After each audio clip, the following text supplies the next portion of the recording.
തിരുവനന്തപുരം നഗരസഭയിൽ കൗൺസിലർമാരുടെ കൂട്ടയടിയുമായി ബന്ധപ്പെട്ടുള്ള വാർത്തയാണ്. അതിൽ BJP LDF പ്രവർത്തകരാണ് ഏറ്റുമുട്ടിയത്.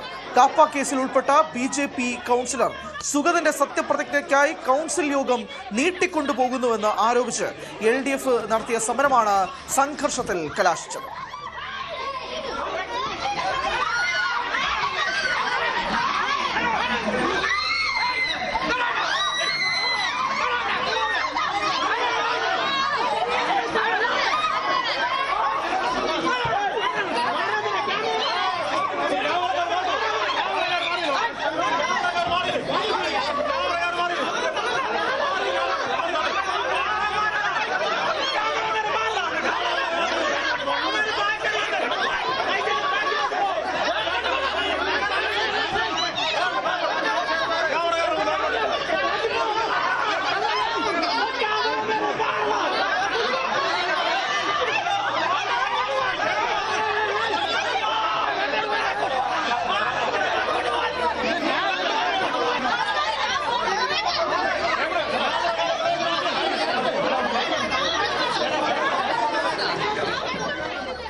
VV അരുണുണ്ട് വിശദാംശങ്ങളുമായി.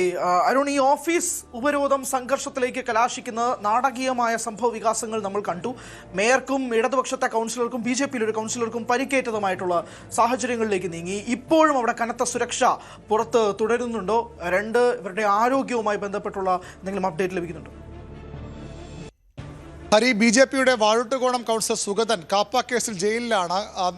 നിരവധി കേസുകൾ വന്നതോടുകൂടി കാപ്പ ചുമത്തി സുഗതനെ ജയിലിലടച്ചു. ഇപ്പോൾ വിയൂർ ജയിലിലാണ് വാഴൂട്ടുകോണം BJP കൗൺസിലർ ഉള്ളത്. അങ്ങനെ ഒരു കാപ്പ കേസ് പ്രതി ഒരു ഗുണ്ടയെ കൗൺസിലിൽ വച്ചുകൊണ്ടിരിക്കരുത്, സുഗതനെ പുറത്താക്കണം. ഇതാണ് നഗരസഭയിലെ പ്രതിപക്ഷമായ ഇടതുമുന്നണിയുടെയും UDFിൻ്റെയും ആവശ്യം. ഇടതുമുന്നണി കഴിഞ്ഞ 4 ദിവസമായി ഈ ആവശ്യം ഉന്നയിച്ചുകൊണ്ട് നഗരസഭാ കവാടത്തിന് മുന്നിൽ അനിശ്ചിതകാല റിലേ സത്യാഗ്രഹം നടത്തുകയാണ്. അതിനിടെയാണ് ഇന്നലെ ഹൈക്കോടതിയുടെ സുപ്രധാന വിധി ഉണ്ടായത്.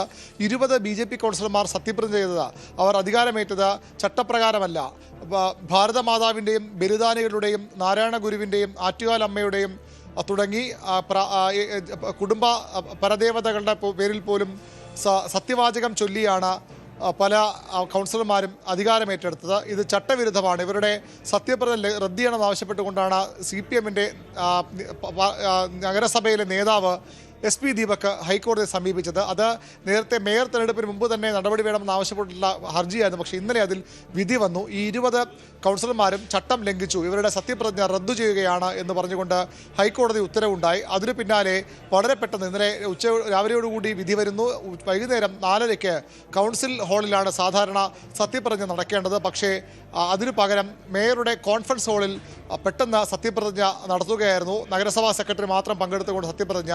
ഈ ഉത്തരവിൽ പറയുന്നത് നഗരസഭാ സെക്രട്ടറിയും തദ്ദേശ സെക്രട്ടറിയും അതുപോലെ തെരഞ്ഞെടുപ്പ് കമ്മീഷൻ പ്രതിയും വേണമെന്ന റിപ്പോർട്ട് വ്യക്തമാക്കുന്നുവെന്ന് CPM ആരോപിക്കുന്നു. അതുകൊണ്ട് തന്നെ ഈ സത്യപ്രതിജ്ഞയും ചട്ടവിരുദ്ധമെന്ന് ആരോപിച്ച് കോടതിയിൽ പോകാൻ CPM തീരുമാനിച്ചിട്ടുണ്ട്. അതിനിടയിലാണ് ഇന്ന് അടിയന്തരമായി കൗൺസിൽ വിളിച്ചു ചേർക്കുക. 40 ദിവസം കഴിഞ്ഞു കൗൺസിൽ യോഗം ചേർന്നിട്ട്. ഒരു കൗൺസിൽ കൂടി പങ്കെടുക്കാതിരുന്നാൽ സുഗതന് ആ രീതിയിലും അയോഗ്യത ഉണ്ടാകുമെന്ന് CPM പറഞ്ഞു. പക്ഷേ കഴിഞ്ഞ ഒരു കൗൺസിൽ യോഗത്തിൽ മാത്രമാണ് സുഗതൻ പങ്കെടുക്കാത്തത്. അതുകൊണ്ട് ആ പ്രശ്നം വരില്ല എന്ന് BJP പറയുന്നു. ഏതായാലും സുഗതന്റെ പുറത്താക്കണമെന്ന് ആവശ്യപ്പെട്ടും കൗൺസിൽ യോഗം അടിയന്തരം വിളിച്ചു ചേർക്കണമെന്ന് ആവശ്യപ്പെട്ടുമാണ് CPM ഇടതുമുന്നണി കൗൺസിലർമാർ ഇന്ന് മേയറുടെ ഓഫീസ് ഉപരോധിച്ചത്. ഉപരോധം തുടങ്ങുമ്പോൾ മേയർ VV രാജേഷ് ഓഫീസിലുണ്ടായിരുന്നില്ല. പിന്നീട് പോലീസിൽ ബന്ധപ്പെട്ടു മേയറുടെ ഓഫീസ്. മേയറിന് സുരക്ഷിതമായി കൗൺസിൽ അതിൻ്റെ ഓഫീസിലേക്ക് വരാൻ കഴിയുമോ എന്നായിരുന്നു ചോദ്യം. ഇടത് മുന്നണി കൗൺസിലർമാരുടെ പ്രതിഷേധം നടക്കുന്നുണ്ട്. പക്ഷേ അപ്പോഴും മേയറെ സുരക്ഷിതമായി അകത്തേക്ക് എത്തിക്കാമെന്ന് ഉറപ്പ് പോലീസ് നൽകി. മേയർ പക്ഷേ ഒറ്റയ്ക്കായിരുന്നില്ല ഇന്ന് ഓഫീസിലേക്ക് വന്നത്. അദ്ദേഹത്തിനൊപ്പം BJPയുടെ കൗൺസിലർമാരും CPM ആരോപിക്കുന്നത് ശരിയാണെങ്കിൽ BJP പ്രവർത്തകരും അടക്കം ഉണ്ടായിരുന്നു. ഈ പ്രതിഷേധിച്ച് മേയറുടെ ഓഫീസിന് മുന്നിൽ ധർണയിരുന്ന CPM നേതാക്കൾക്ക് കൗൺസിലർമാർക്ക് ഇടയിലൂടെ പോലീസ് ഈ മേയറെയും മറ്റ് കൗൺസിലർമാരെയും അകത്തേക്ക് കൊണ്ടുപോകാൻ ശ്രമിച്ചു. അതാണ് സംഘർഷത്തിന് ഇടയാക്കിയത്. ആ സംഘർഷത്തിലാണ് എല്ലാവർക്കും പരിക്കേറ്റത്. മേയറെ ആക്രമിക്കാൻ ആസൂത്രിത നീക്കം CPM നടത്തിയെന്ന് BJP ആരോപിക്കുന്നു. മേയർക്കും ഡെപ്യൂട്ടി മേയർക്കും അതുപോലെ തന്നെ BJP കൗൺസിലർമാർക്കും പരിക്കുപറ്റി അവരെ ആശുപത്രിയിലേക്ക് മാറ്റിയിട്ടുണ്ട്. അവർക്ക് ഗുരുതരമായ പരിക്കുണ്ടെന്ന് BJP പറയുമ്പോൾ CPM-ന്റെ കാട്ടായിക്കോണം കൗൺസിലർ സിന്ധുവിൻ്റെ തലയ്ക്ക് അടിയേറ്റിട്ടുണ്ട്. അവർ 4 തുന്നിക്കെട്ടുകൾ അവരുടെ തലയിലുണ്ട്.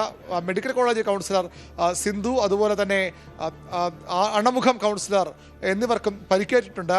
2 വിഭാഗത്തിലെ കൗൺസിലർമാർക്കും പരിക്കുണ്ട്. വലിയ സംഘർഷം അവിടെ ഉണ്ടായി. നമുക്ക് ആ ദൃശ്യങ്ങളിൽ കാണാം. മേയർ CPM-ന്റെ നേതാവ് P. ബാബുവിൻ്റെ പുറത്തുകൂടിയാണ് മേയർ VV രാജേഷും ഡെപ്യൂട്ടി മേയർ ആശാനാഥുമൊക്കെ കിടക്കുന്നത്. അകത്ത് കയറുന്ന ശ്രമത്തിനിടയിലാണ് അവിടെ മറ്റ് കൗൺസിലർമാരെ കാണാം. അത്തരത്തിൽ വലിയ അക്രമത്തിലേക്ക്, വലിയ ഉന്തും തള്ളിലേക്കും സംഘർഷത്തിലേക്ക് കാര്യങ്ങൾ പോയിട്ടുണ്ട്. VV ഗിരി ഉൾപ്പെടെയുള്ള കൗൺസിലർമാരെ നമുക്ക് ഈ ദൃശ്യങ്ങളിൽ കാണാം. 2 കൂട്ടരും ഇഞ്ചോടിഞ്ച് മേയറെ അകത്തേക്ക് കടത്തിവിടില്ലെന്ന് CPM-ഉം അതുപോലെ തന്നെ കടന്നു പോകും നിലപാടിൽ പോലീസിനൊപ്പം മേയറും BJP നേതാക്കളും എത്തിയതോടുകൂടിയാണ് സംഘർഷമുണ്ടായത്. ഏതായാലും വരും ദിവസങ്ങളിലും സംഘർഷാത്മക അന്തരീക്ഷം നഗരസഭയിൽ തുടരാൻ തന്നെയാണ് സാധ്യത. CPM-ന്റെ റിലേ സത്യാഗ്രഹം പുരോഗമിക്കുകയാണ്. കോൺഗ്രസും സുഗതനെതിരെ കടുത്ത നിലപാടിലാണ്. സുഗതനെ പുറത്താക്കണമെന്ന ആവശ്യം ശക്തമായി 2 പക്ഷവും 2 മുന്നണിയും ഉന്നയിക്കുന്നു. എന്നാൽ സുഗതനെ സംരക്ഷിക്കുമെന്ന നിലപാടിൽ അടിയുറച്ചു നിൽക്കുകയാണ് BJP നേതൃത്വം. സുഗതനെ ജാമ്യത്തിൽ കൊണ്ട് പുറത്തിറക്കി സത്യപ്രതിജ്ഞ ചെയ്യിക്കാനുള്ള ശ്രമവും BJP നടത്തുന്നുണ്ട്. കാരണം 28 ദിവസത്തിനകം സത്യപ്രതിജ്ഞ ചെയ്തില്ലെങ്കിൽ സുഗതന്റെ അംഗത്വം നഷ്ടമാകും. അങ്ങനെ വന്നാൽ ഇപ്പോൾ തന്നെ ഒരു സ്വതന്ത്രന്റെ മാത്രം പിന്തുണയോടുകൂടി മുന്നോട്ട് പോകുന്ന നഗരഭരണം ആദ്യമായി BJP തലസ്ഥാന നഗരം ഭരണം പിടിച്ചിരിക്കുകയാണ്. അത് പ്രതിസന്ധിയിലാകും. തീരുമാനമെടുക്കാൻ കഴിയുന്ന അവസ്ഥയിലേക്ക് അവർ മാറും. അതുകൊണ്ട് തന്നെ ആ പ്രശ്നം പരിഹരിക്കാൻ BJP ശ്രമിക്കുന്നുണ്ട്. പക്ഷേ സുഗതൻ എന്ന ഗുണ്ടാലിസ്റ്റിൽപ്പെട്ട കാപ്പ കേസ് പ്രതിയെ പുറത്താക്കാതെ ഒരു തരത്തിലും വിട്ടുവീഴ്ചയില്ല. റിലേ സത്യാഗ്രഹം അവസാനിപ്പിക്കില്ല. കൂടുതൽ ശക്തമായ സമരത്തിലേക്ക് പോകുമെന്നാണ് CPM-ന്റെ മുന്നറിയിപ്പ്. കോൺഗ്രസും ഈ വിഷയത്തിൽ സമരരംഗത്തുണ്ട്. ഹരി.